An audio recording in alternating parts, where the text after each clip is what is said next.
আজ বৃষ্টির কারণে বাড়িতেই বানিয়েছিলাম খিচুড়ি আর ডিমের অমলেট। সুমিত ল্যাব থেকে ফিরে জানালো কাছেই আমাদের একটা ব্রিজ রয়েছে, তার নিচে নাকি প্রচুর লোকজন মাছ ধরছে।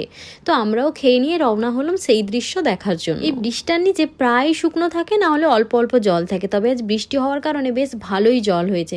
আর চারিদিকে দেখুন কত লোকজন এসেছেন আর কিভাবে মাছ ধরছেন। কেউ কেউ ছিপ নিয়ে এসেছেন, কিন্তু বাকিরা প্রায় সবাই জাল নিয়ে এসেছেন। সত্যি বলতে কি এরা যতটা না পরিশ্রম করছে তার থেকে বেশি মাছ ধরে ফেলছে তাদের জালে।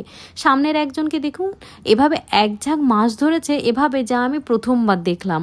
আরেকজন আমাদের দেশে ব্যবহৃত ওই জালের মতো জাল ছুঁড়ছেন, কিন্তু মাছের পরিমাণ সত্যি অবাক করার মতো। একসঙ্গে এত মাছ ধরছেন, তাদের প্রত্যেকের কাছেই একটা বালতি রয়েছে। তো এদের বালতিতে একটু টু মেরে দেখলাম এক একজন প্রায় বড় বালতির অর্ধেক বালতির মতো মাছ ধরেছেন। মনে হয় এগুলো ওই বিভিন্ন ধরনের পোনা মাছ আর কিছু পুঁটি মাছও রয়েছে।